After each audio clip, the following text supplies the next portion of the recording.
ओम नमः सदेव्या। ओम नमः सदेव्या। ओम नमः सदेव्या।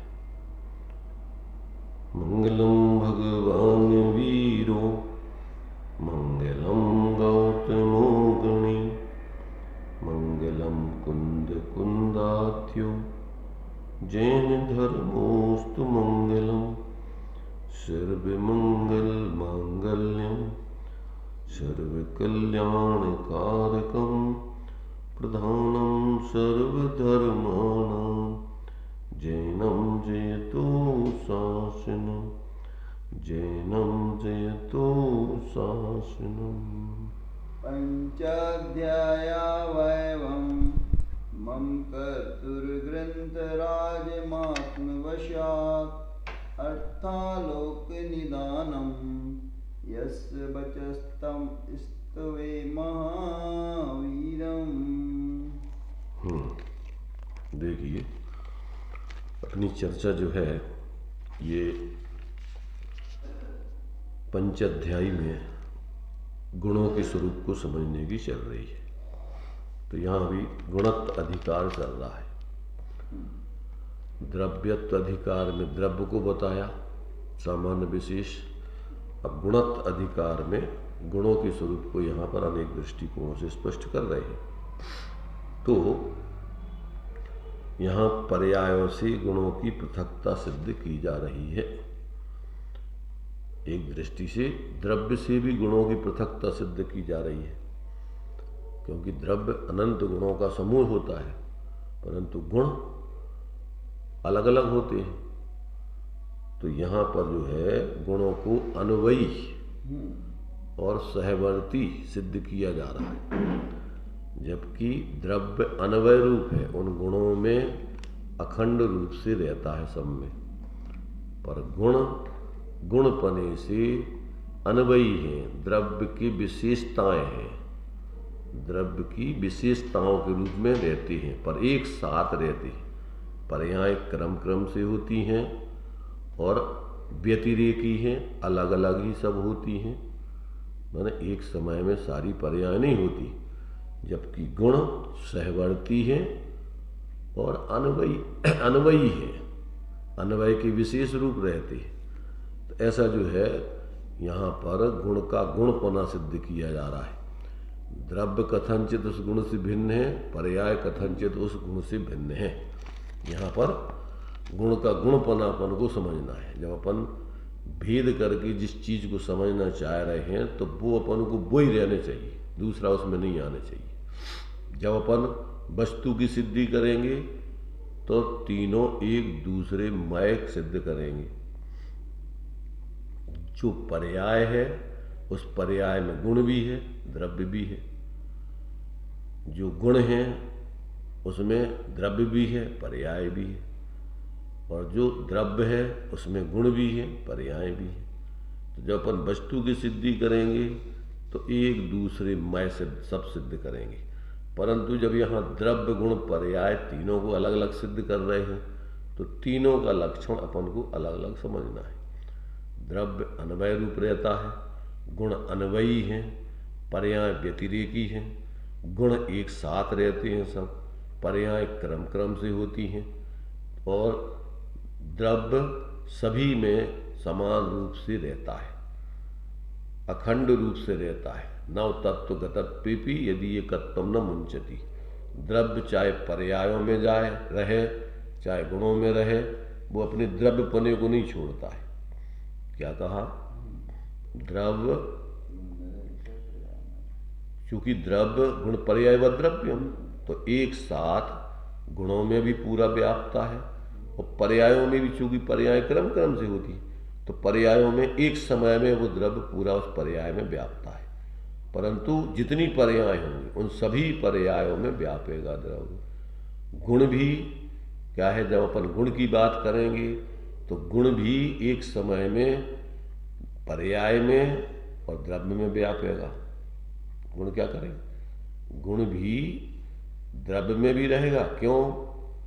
क्योंकि गुण अनंत गुणों का पिंड द्रव्य है और पर्याय गुणों की अवस्था पर्याय है। तो वो गुण पर्याय में भी जाता है, द्रव्य में भी जाता है। इसी जब गुण की बात करेंगे और जब गुणपने की बात करेंगे तो गुण सब अलग अलग सिद्ध होंगे। गुण तो जो है उत्पाद व ध्रुवयुक्तम तीनों में चला जाता है। जब गुण की बात करेंगे तो गुण कथन चित्रयात्मक है, उत्पाद व ध्रुव्यात्मक है। गुण पने से वो वही का वही रहेगा, पर्याय पने से वो अलग अलग होता जाएगा, और द्रव्य पने से वो अखंड रूप से द्रव्य में व्यापेगा। तो ये जो है कहाँ कौन सी बात चल रही है? अभी बात चल रही है द्रव्यपना अलग है, गुणपना अलग है, पर्यायपना अलग है। तो यहाँ पर गुणपने की बात, पर्यायपने की, पर्याय को जब अपन पर्याय रूप में देखेंगे तो पर्याय के रूप में पर्यायपना उसका एक एक समय का अलग अलग दिखेगा। और जब पर्याय में द्रव्य की सिद्धि करेंगे अथवा गुणों की सिद्धि करेंगे तो उसी पर्याय में जैसे सभी गुण और पर्याय व्याप्ति है, गुण और द्रव्य व्यापता है एक ही समय में। जो अपन पढ़ते कि ज्ञान की प्रतिपल उठे तरंग, झांकता उसमें आत्म राम। तो उस ज्ञान की पर्याय में क्या है? गुण भी है, द्रव्य भी है। तो अपन जब वस्तु स्वरूप की सिद्धि करेंगे तो एक दूसरे में सब रहेंगे जब वही वस्तु की सिद्धि होगी। अगर इनमें अपन इनको वस्तु स्वरूप की सिद्धि में अगर अलग अलग रख देंगे तो अलग अलग द्रव्य बन जाएंगे, वस्तु बन जाएंगी। समझ में आ रहा कि नहीं? यदि अपन को वस्तु स्वरूप की सिद्धि करना है तो वस्तु तो द्रव्य गुण पर्यायात्मक अखंड वस्तु का नाम होता है। वस्तु कोई अकेला द्रव्य स्वरूप नहीं है, अकेली गुण स्वरूप नहीं है, अकेली पर्याय स्वरूप नहीं है। वस्तु कैसी है? वस्तु तो द्रव्य गुण पर्यायात्मक अखंड है। तो वस्तु अकेली न द्रव्य स्वभाव रूप है, न पर्याय स्वभाव रूप है, न गुण स्वभाव रूप है, और तीनों रूप है। अकेली अकेली एक हिस्से रूप नहीं है। मैंने पर्याय में भी गुण और द्रव्य देखा जाए, गुणों में भी द्रव्य पर्याय देखी जाए, और द्रव्य तो गुण पर्याय में है। कब? जब वस्तु स्वरूप की सिद्धि करना है तो सब में वस्तु पूरी अखंड रूप से रहती है। एक भी पर्याय में वस्तु का अभाव नहीं होगा, वो पूरी वस्तु उस पर्याय में है। अन्वय और अन्वयी में क्या अंतर होता है? अन्वय का मतलब होता है जिसमें सब रहें, वो द्रव्य अन्वय कहलाता है, और अन्वयी जो रहती हैं उसमें वो गुण कहलाती। तो अन्वयी का अपन ने यहाँ जो अर्थ अभी अपन ने समझा कि जिसमें पाए जाते हैं वे अन्वयी हैं, और जो नहीं जिसमें पाए जाते हैं वो अन्वय है, और जो पाए जाते हैं वो अन्वयी है। जैसे अंग हैं तो अंग शरीर में पाए जाते हैं, शरीर अंगी है और अंग उसके एक एक हिस्से हैं। ऐसे ही गुण उसके एक एक शरीर को अन्वय कह सकते हैं। हाँ, शरीर को अन्वय कह सकते हैं। अन्वयी कहा आपने सही? वो दूसरी विवक्षा से कहा अन्वयी। यहाँ पर अभी चूंकि गुणों को सिद्ध करना है, तो गुणों को सिद्ध करना है जब अपने लिए, तो वो गुण अन्वयी है, और जिसमें पाए जाते हैं वो अन्वय। वो शरीर अन्वय रूप है, सब में व्यापता है। अंग है वो अन्वयी। हाँ, अन्वयी है। तो जहाँ जिस समय जो बात सिद्ध करना है उसको वो मुख्यता से उसकी चर्चा होगी। अन्वय माने अंश और अन्वयी माने अंशों का धारण। नहीं क्या? अन्वय माने जिसमें पाए जाते हैं। अंश का वो तो अंश बोल रहे हैं। किसको? अन्वय माने अंश और अन्वयी माने अंशों का धारण। माने अंशों का। अंशी। अन्वय माने अंशी और अन्वयी माने अंश। अन्वयी माने अब अन्वयी में समूह क्या रहे इकट्ठा। अन्वयी अनंत गुण जब कह देंगे तो फिर उसको द्रव्य कहेगा। परंतु यहाँ अन्वयी माने एक एक गुण लेना है जब, क्योंकि देखो गुणों में अन्वयीपना भी है और अन्वयपना भी है। पर्याय की तरफ से अन्वयी जब अपन भेद की दृष्टि से पर्याय की दृष्टि से कहेंगे तो वो अन्वय बन जाएगा। वो सभी पर्यायों में एक ही गुण व्यापेगा।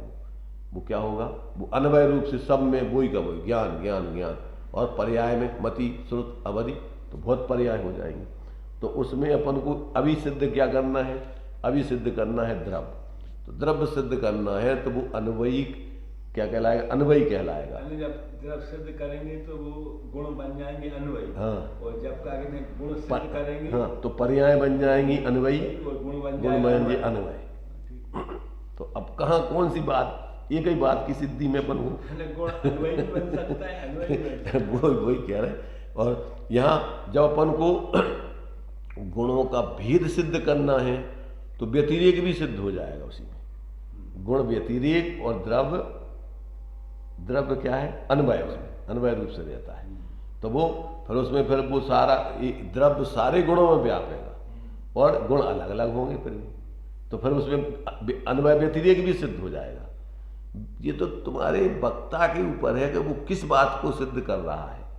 अब अपन को ये कहीं उसका ये कहीं अर्थ नहीं, कहाँ कौन सी बात की अपेक्षा वो कथन कर रहे हैं, तो वो बात अपन को लेना पड़ेगा। कभी कभी जब द्रव्य की सिद्धि करना है तो गुण पर्यायों को आधार और वो उनके आधार से रहने वाला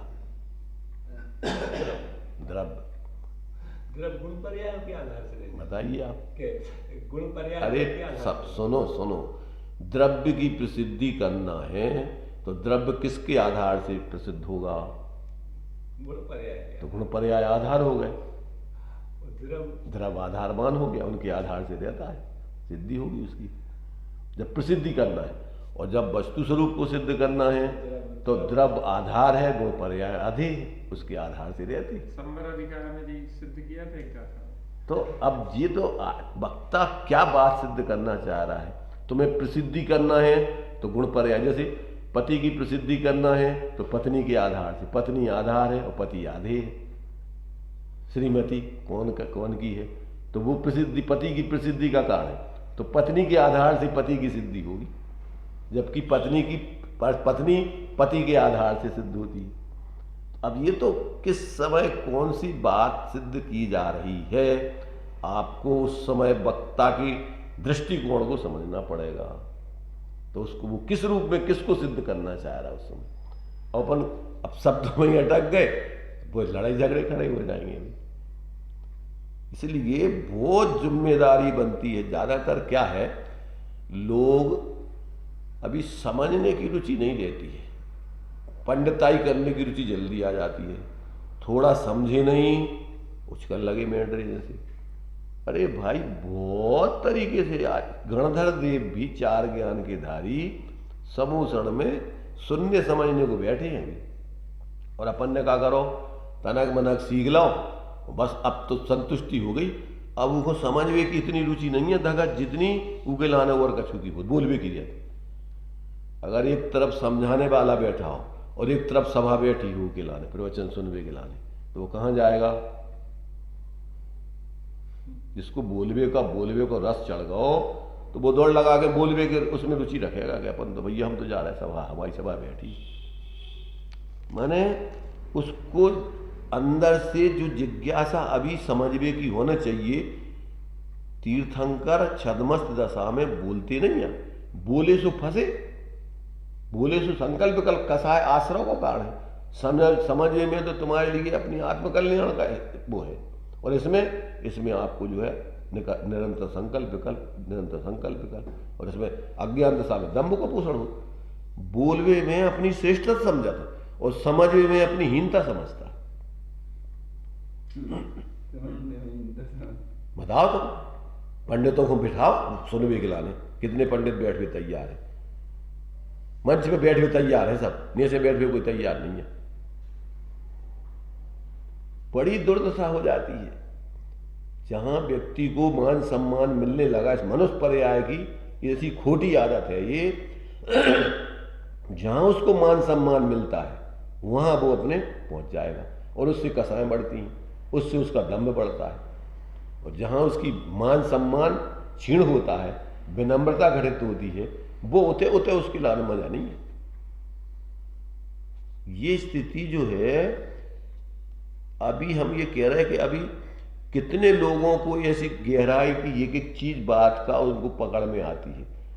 माने जो व्यक्ति आत्मार्थी होता है वो तो सर्वज्ञ बने बिना विद्यार्थी बना रहना चाहता है हमेशा। श्रीमद जी कहते हैं हम बोलने के अधिकारी नहीं है अभी। क्यों? कि भैया बोलना तो मुख्य रूप से भगवान सर्व अरहंत देव का है।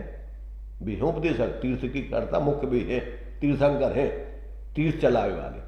और दूसरे रूप में आचार्य आते। तीर्थ के कर्ता ये आचार्य होते हैं जिनको नयों का पूरा ज्ञान है, सारे दृष्टिकोण जानते हैं। वे ही संसार शिष्यों के दुर्निवार अज्ञान को दूर करने में समर्थ हैं।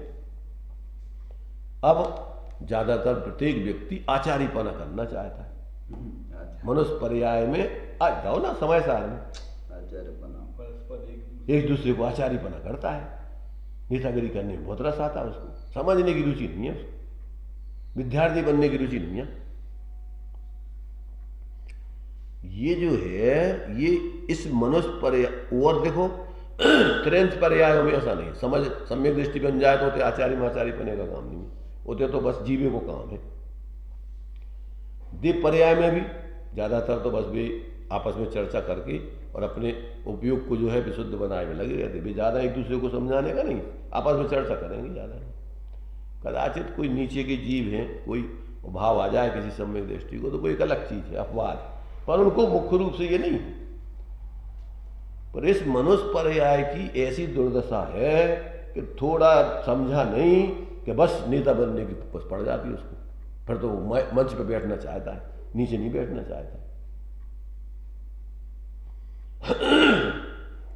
तो ये जो है यहां पर समझना, जिस समय अभी द्रव्य गुण पर्याय की सिद्धि कर रहे हैं, द्रव्य पने की, गुण पने की, पर्याय पने की। द्रव्य पने की सिद्धि में द्रव्य की सिद्धि करेंगे, गुण पने की सिद्धि में गुण की सिद्धि करेंगे, पर्याय पने में पर्याय की। जब ऐसे गुणपना लेंगे तो गुणपना लेंगे तो उसका एक रूप पना लेंगे। हाँ, पर्याय पने में भी पर्याय में एक रूप पना लेना उसका। हाँ। पर्याय में भी ध्रुव रूप लेंगे, पर्याय ध्रुव ही रूप कहलाएगी वो। उस पर्याय की सिद्धि माने वो पर्याय रूप में ध्रुव है, वो माने पर्याय में गुण नहीं है, वो द्रव्य नहीं है। वो ध्रुव पर्याय पने से ध्रुव, वो पर्याय पर्याय है। तो उसकी वो पर्याय पने में पर्याय पने की सिद्धि उसकी।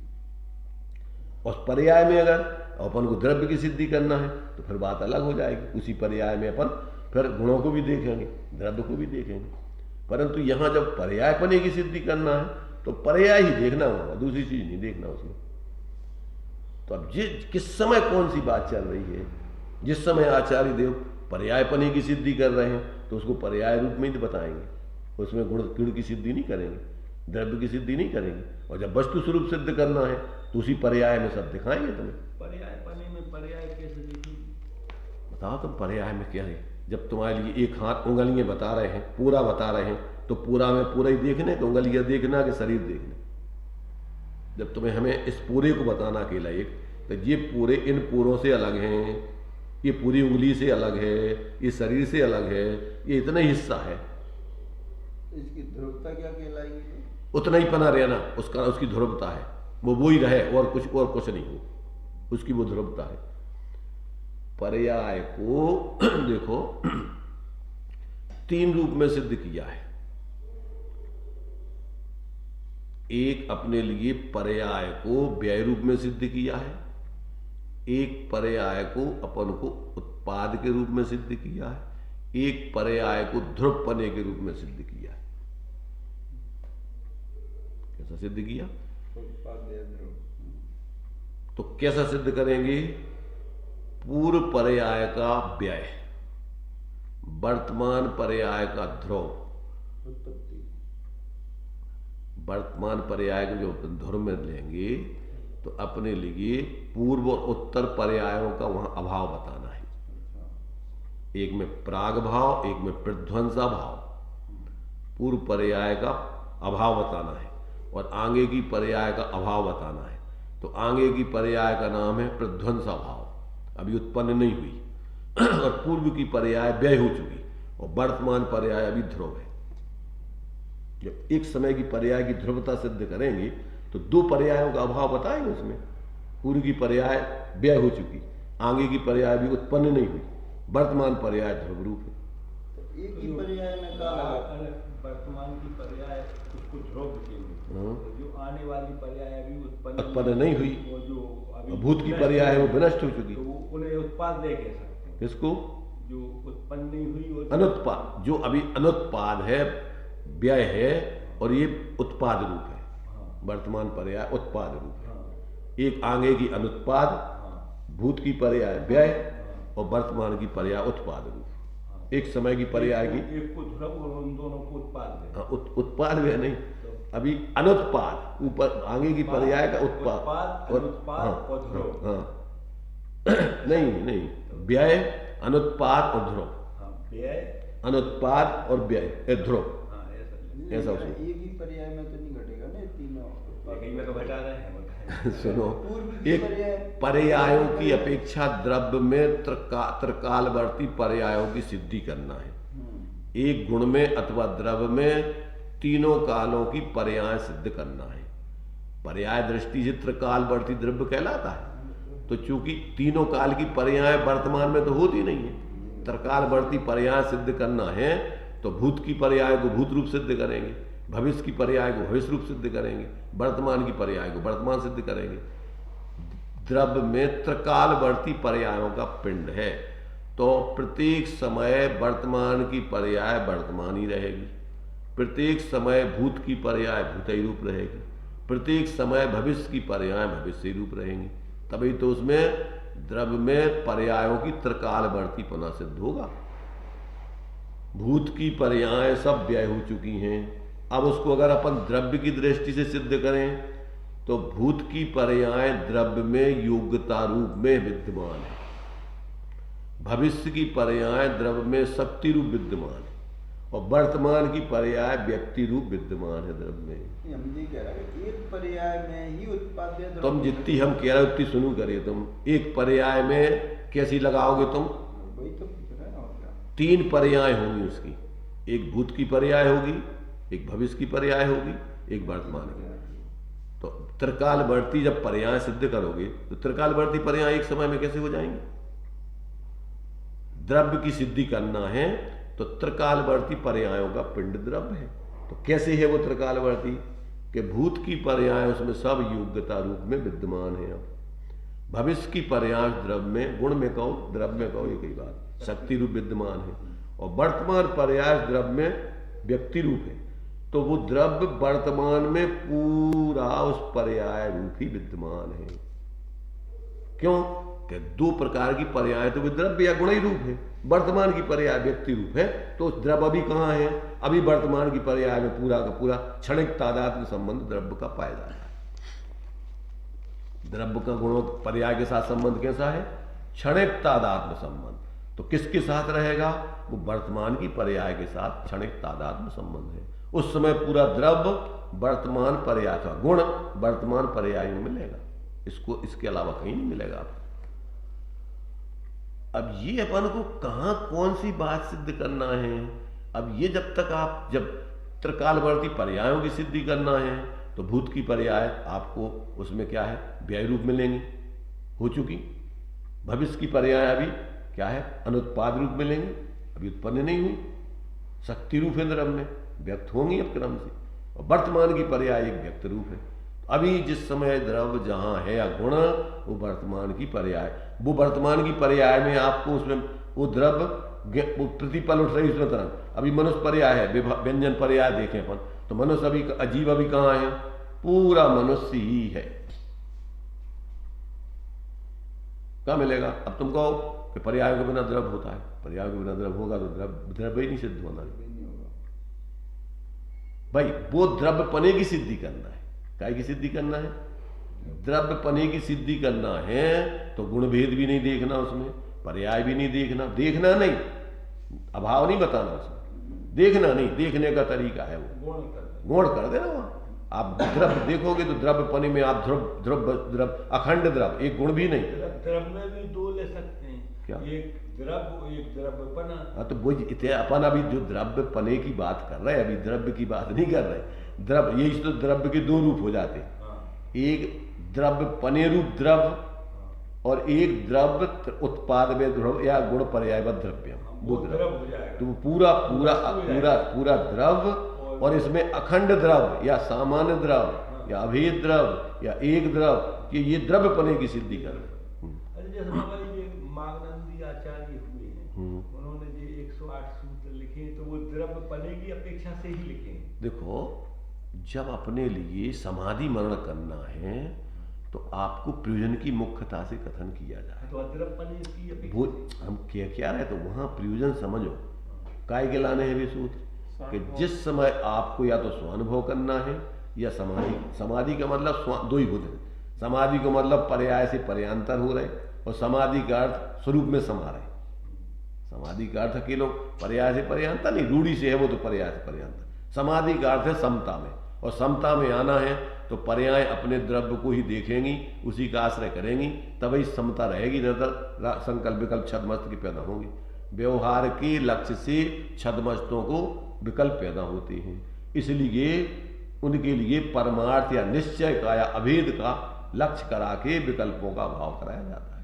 वो प्रयोजन की बात है। हाँ, तो प्रयोजन की जो बात है तो वो द्रव्यपने की बात ही लेंगे ना। हाँ, तो द्रव्यपने की बात लेंगे। प्रयोजन का मतलब निर्विकल्प होना है, आत्मा का अनुभव करना है, और जब वस्तु स्वरूप समझना है तो हर समय तुम्हें वही बात चलेगी अकेली की।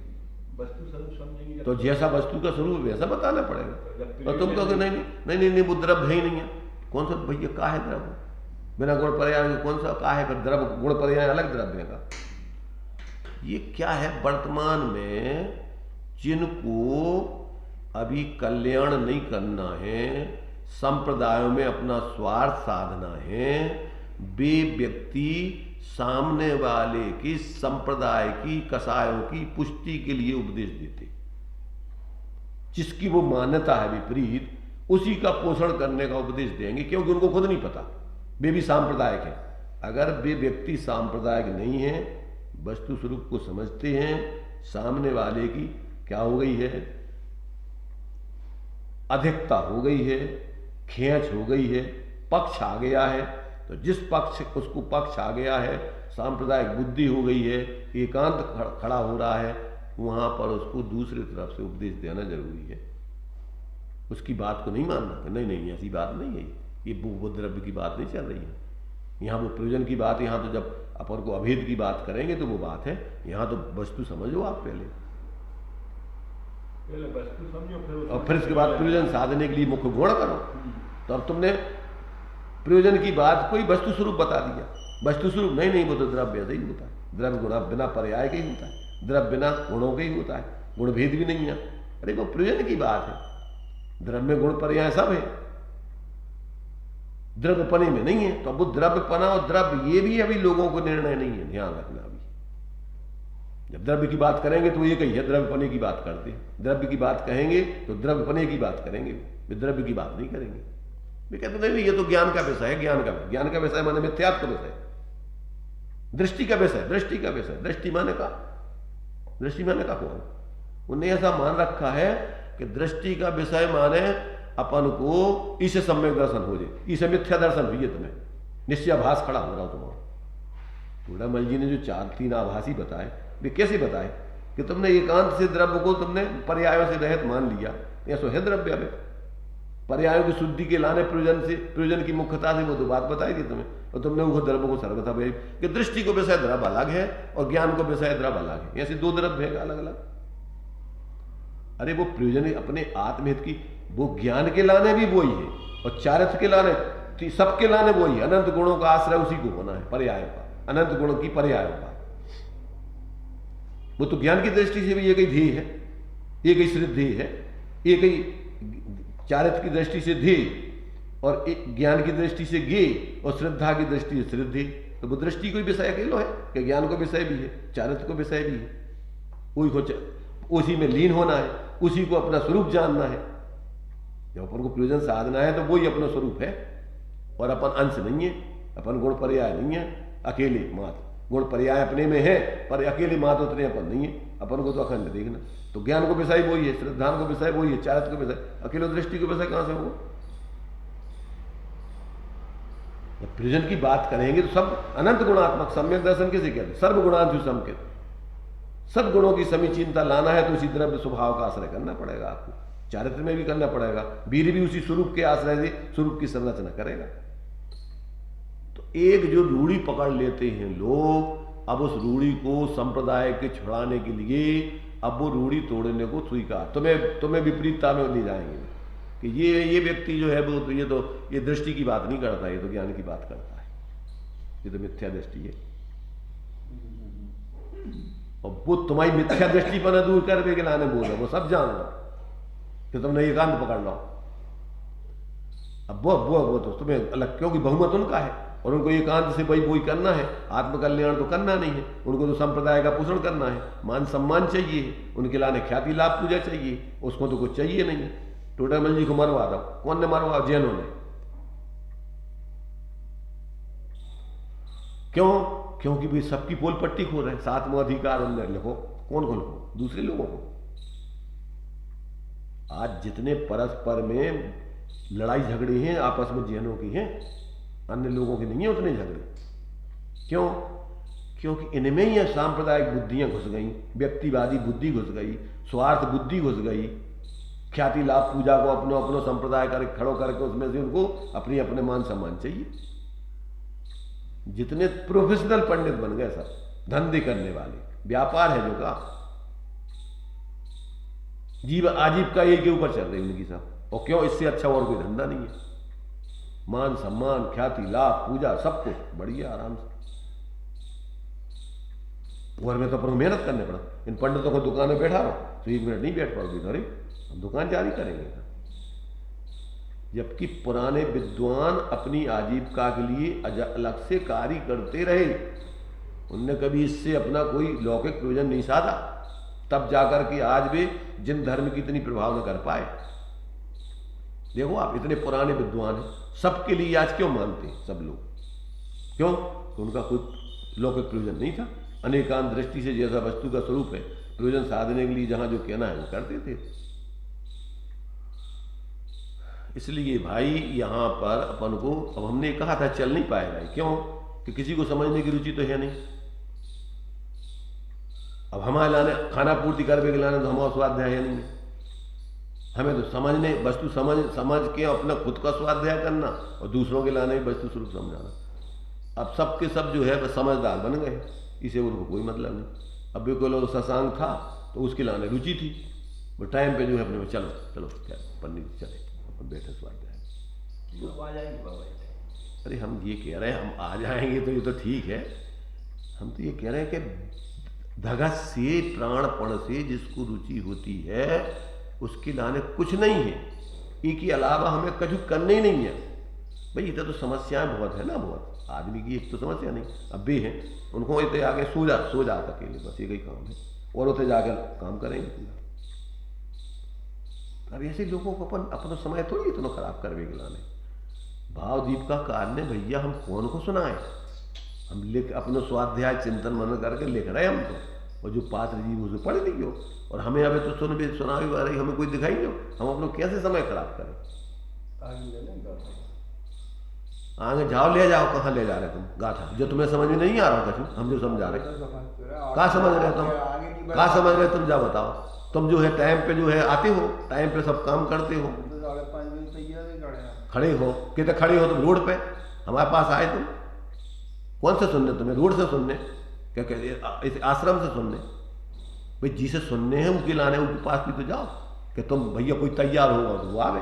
अब हमें ये कह रहा कोई यही नहीं है, तारों लगोते उतने तो इधर उधर हो, ऐसे ऊपर बैठे जा रहे हैं 15 जने। तो हमने कही 2 भगत भी तो है संग अभी, अभी अपने कहाँ लगे हमें पता नहीं है।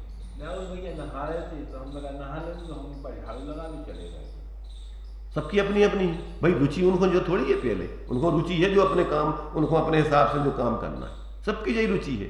चाहे बेभगत जी हो गए, उनको खावे की रुचि है अकेली, टाइम पे दौड़ लगा के खावे पहुंच जा, समझने की रुचि नहीं है अकेली। 24 घंटा खावो ही खावो, सुबह देखो तो सुबह, दोपहर में देखो दोपहर, शाम को देखो, टाइम 5-2-1 मिनट आगे होगा, अरे तुम्हारी बुद्धि खराब है, अबे तुम्हें कछु घंटा नहीं घंटा और टाइम पे अब तुम्हें कौन सा नियम ले लो। ऐसे पगला लोग हैं धर्म के क्षेत्र में आ गए कि जिनको कच्चू नहीं जाना और अपने आप नेता बन गए। अब उपदेश करे घुरमा फिर टूरे फिर रहे, कह रहे हमें उपदेश क्यों नहीं करा रहे, और कछु गंडे गंडे नहीं है, कहूँ को ईंट कहीं करोड़ा भानुमती ने कौन मां जोड़ा। प्रवचन सुना भी तैयार है, इतने इतने मान सम्मान नहीं मिल रहा, मन नहीं लग रहा, इतने उतने भटकत कर रहे।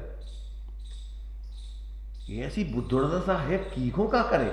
वो पंडित जी क्यों परेशान हो गए जब बताओ, सब बन गए पंडित, बस सब जगह मान सम्मान मिल रहा, तो क्या करेंगे बताओ, पंडित जी क्या करें बताओ। अब उनको कहा कहता पंडित जी सुनाओ रही है, पंडित जी क्या सुना रहे भाई, पंडित जी तुम्हारी पात्रता देख के सुनाते हैं। पंडित जी ने पहले देखो तो कितने लिखो है, पढ़ो उनके सब जितनी चीजें लिखी आप उनको समझ पे हो। परंतु अब भी जब इनमें आ गया कि चलो भैया इनके लाने कछु, हमने तो जो कछु जी लो जो तो जी लो, चलो इन लोगों का कछु हुए, वे लोग तो बस तनक बनक आए, उनको हमें जाने पंडित जी, हमें जाने पंडित जी, हम तनक आए कि पूछ भी आ रहे हैं कि सूचना दे रहे हैं, क्या करें, सूचना दे भी आ रहे हैं कि पूछ भी आ रहे हैं। तो क्या कैसे बताओ, जिसको जमाऊ ने सुहागो जी को जब, तो ऐसे हो विद्यार्थी बनो, ऐसे हो स्वाध्याय।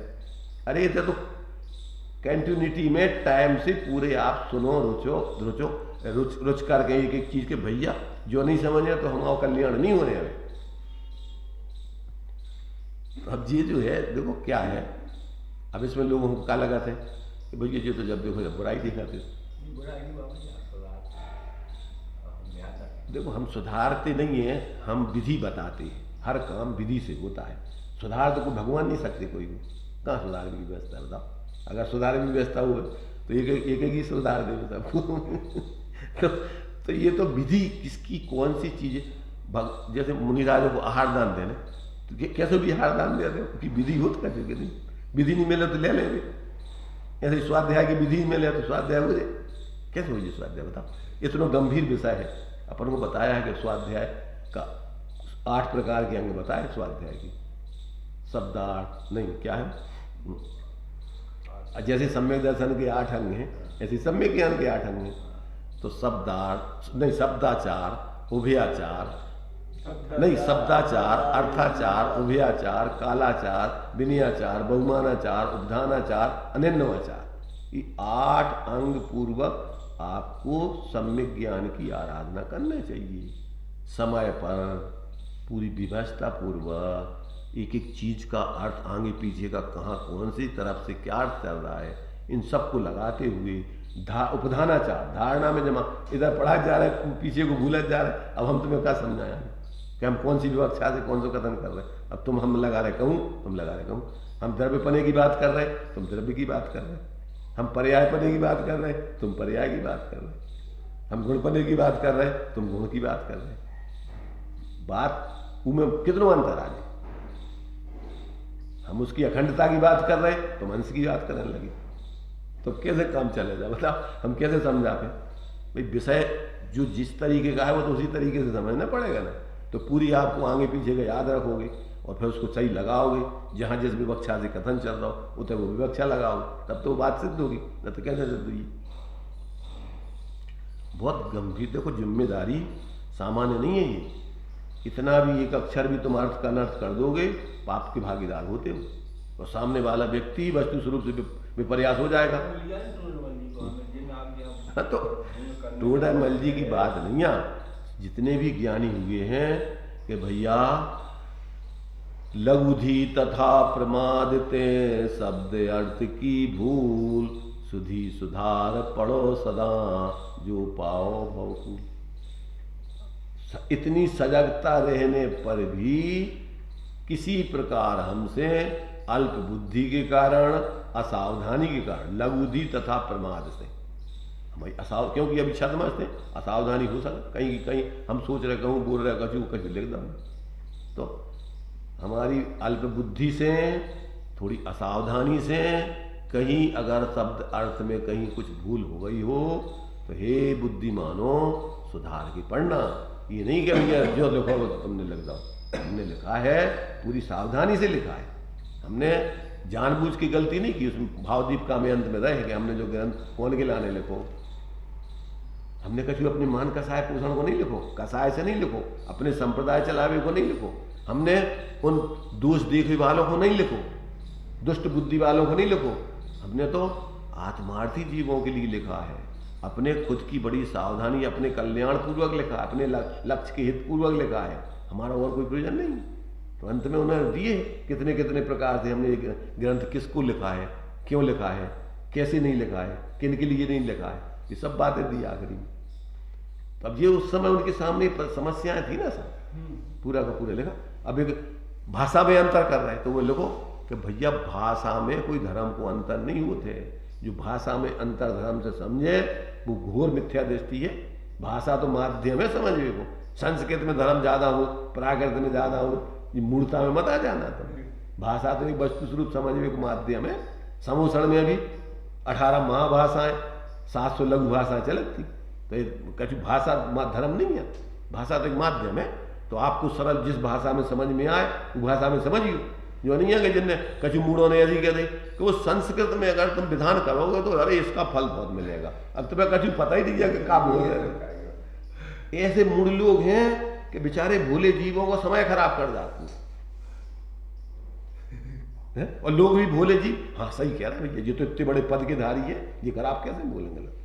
और उनको अपने उल्लू सीधो करने, उनने जो है इतने इतने मार रहे और एक एक व्यक्ति से 2.5 लाख रुपये ले रहे, करोड़ रुपये इकट्ठे करके चलते बनने अपन को। बहुत इस काल में देखो इतनी सजगता की जरूरत है, जगह जगह ठगने की पद्धति चल रही।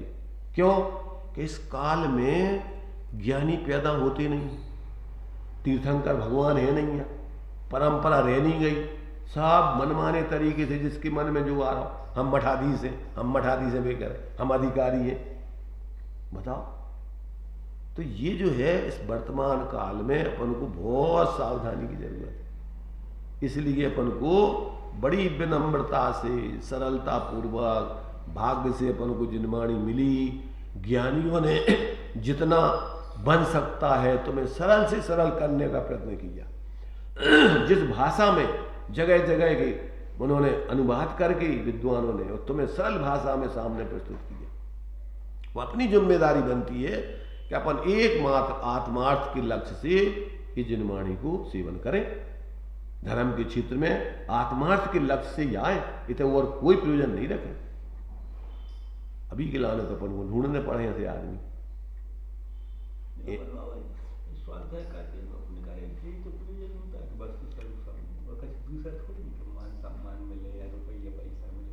तुम आओ और कोई, तुम दूसरों को ठेका ले सकते, तुम अपनों कह सकते हो और बाकी सबको तो नहीं कह सकते। बाकी सबको तो उनको देखने पड़े और सामने वाले को देखने पड़ेगा जिनको क्या प्रयोजन है, ये काय के लाने आए थे, दिखाई देते कि नहीं दिखाई देते।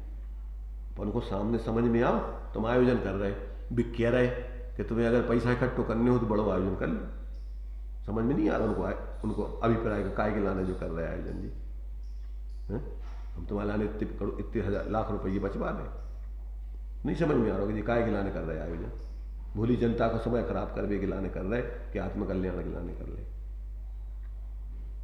तो ये सब आदमी के भावों से, विचारों से, उसकी वाणी से पता पड़ा थे कि जो काय के लाने कर रहा हूं।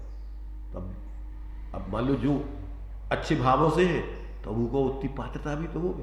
जैसे मान लो तुम्हारी भावना अच्छी है, क्षयोपम ज्यादा नहीं हुई है तो क्या हुई, तो बाबा समझ में नहीं आएगी, प्रयत्न तो तुम करोगे तुम, परंतु नहीं आएगी समझ में। अकलंक देव थे और निकलंक थे, 2 ही भाई थे। अब अकलंक देव भैया कई बार में समझ में आ जाता और निकलंक 2 में नहीं। अब अपन आज का है, अकलंक है कि निकलंक है? 2 का और कितने आगे चले गए अपन, हजारों बार समझाओ तो भी मुश्किल से समझ में आ जाए तो ही बहुत है, समझ गए। अकलंक और निकलंक कब है भाई, अब उससे कितनों काल निकल और नदी कितनी बह गई। अब तो अपन देखो का दशा चल रही 45 साल तक भी एक धुन में चलाऊ था तो अभी कितनों की समझ में आ गई जाते बताओ। वही में कितने संप्रदाय वही में से ये कई पुण्य तो सबको एक ही प्रकार समझाओ। अब कितने फर्के बन गए वही में। भगवान महावीर स्वामी ने सबको एक ही जैसे उपदेश दो, कितने उनके नाम पर फर्के खड़े हो गए। तो आगे जाकर के धीरे धीरे जब वो 12 वर्ष का काल पड़ा था और नहीं तुम्हारे से भी जब भी मुनि संघ की इकट्ठी संबिति बैठी थी तो फिर उनने जब पूछा था आचार्य जी ने कि भैया सब लोग आ गए, हम अपने अपने संघ सहित आ गए। उन्होंने कि अब अपने अपने संग ही चले, अब सार्वजनिक व्यवस्था नहीं बनेगी। उनने अलग अलग फिर नाम दे रहे सबके अपने अपने संघों के, वही समय से बांट हिस्सा बांट चालू कर दो उनने। तो जो क्या है कि ये पक्षपात जहां से चालू भये, जहां से मेरा तेरा चालू भाव, उतने से अब धर्म को विच्छेद चालू भाव। हम आए तुम आए, हम आओ तुम आओ धर्म, हमारे मंदिर तुम्हारे मंदिर, हमारे साथ, हमारे उपदेशक तुम्हारे उपदेशक। अब जो क्या है उपदेशक, कैसे अलग अलग साथ, कैसे अलग अलग भगवान, कैसे अलग अलग मंदिर, बताओ है? अब है एकता, सब जनों को भगवान में भगवान दिखा, शास्त्रों में शास्त्र दिखा, उपदेश दाता को लगा कि ये सबके भैया सबके लाना उपदेश दे रही है। नहीं नहीं, कौन सी पार्टी की यहाँ, कहाँ की आए? सोनगढ़ की है कि जयपुर की है, क्या उतर की है, कहाँ को? नहीं नहीं, जहाँ सुधा सागर जी को चल रहा है विद्यार्थी ने बनावे को, सांगानेर के कहाँ के हैं जी वो उपदेशक? कहाँ के हैं, कहाँ के आए? उपदेशक भी ऐसे होते, अलग अलग जगह के अलग अलग उपदेश देने वाले होते जिनमानी। अब अपन करो क्या हुआ? तो इसलिए भाई अब ये जिम्मेदारी अपनी जो है, जिनमाणी को जितना हो सकता है आत्म कल्याण के लिए सुन करके, धारणा करके, जिज्ञासु बन के, अब जब तक पूर्णता के लक्ष्य से की गई शुरुआत ही शुरुआत है, जब तक पूर्ण नहीं हो जाए तब तक आप जिज्ञासु बने रहो, तब तक आप विद्यार्थी बने रहो, तब तक आप समझने की रुचि रख करके जियो। कदाचित मजबूरी में टोडरमल जी कह रहे कि भैया मास्टर को नहीं है तो विद्यार्थियों में से विद्यार्थियों को समझाने लगा, वो मास्टर नहीं अपने को समझने लगा, और तो मास्टर समझने लगो तो का हो, तो मास्टर आए नहीं कि जी मास्टर बन गए, हमारी क्या जरूरत पड़ रही थे। चलो गलती का सुधार करेंगे। तो अपन को जो है अब अपने पास, अब तो अपने इतने ही रहने दो, कैसे टाइम अपने पास जितना है उतने ही में अपन को समझने। तो अपन टाइम पर आओ और टाइम पे व्यवस्थित तरीके से रुचिपूर्वक, धारणा पूर्वक, आगे पीछे को विषय समझते हुए, कहाँ कौन सी विवक्षा से चल रही चर्चा, ये समझोगे तो अपन को बुद्धि अपनी वास्तव में जागृत होगी और अपन को आनंद आएगा, जीवन में बहुत शांति मिलेगी, सारे दुनिया के प्रपंचों से अपन बचे रहेंगे। और नहीं तो जो चल रही है हवा, तो हवा में बेजान है अपन को सब, कहीं ना कहीं कोनों के संग में शामिल हो जाए, बस होगा अपने लगे रहो, पर कसाय को पोषण कर भी लड़ भी झगड़ भी। इसलिए पर इनमें बहुत समझ के जीवे की जरूरत है, और कहीं बहे नहीं अपन भावुकता में, किसी के पक्षपात में नहीं पड़े, निष्पक्ष हो गए अपन सिर माथे भगवान जिनेंद्र की वाणी को रख के चले, तो इसमें अपन को कहीं कोई कम जानोगे, कोई परेशानी नहीं, पर संतुलित सम्यक जानोगे, सही संस्कार बनेंगे, आत्महित के मार्ग पर चलोगे। आपको टाइम लग जाएगा, मोक्ष मार्ग में अपन को तावल अपन जल्दी नहीं है, अपन सही दिशा में चलें, देर लग जाएगी थोड़ी, कोई बात नहीं, दुर्घटना से देर भली नहीं पहुंचने से देर से पहुंचना अच्छा है, बोर्डों पर लिखे रहते हैं कि दुर्घटना से देर भली और नहीं पहुंचने से देर से पहुंचना अच्छा है। अब बीच में तो एक्सीडेंट हो जाए, पहुंचाई तो क्यों जल्दी है, तो इसे अच्छा है कि देर से पहुंच जा भैया, तुम्हें जल्दी नहीं करो उतावला पर।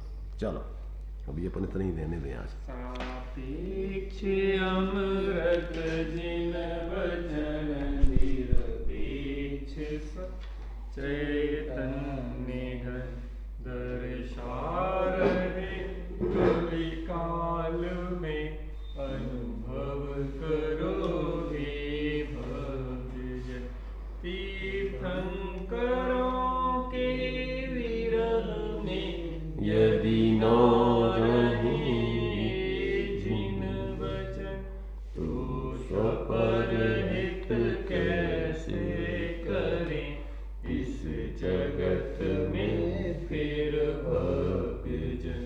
अज्ञान बस भ्रमते रहे, पशुवत सदा ही दुख सहे, धनी धन्य है जे जीव जो जिन बचन सुन निज हित करें।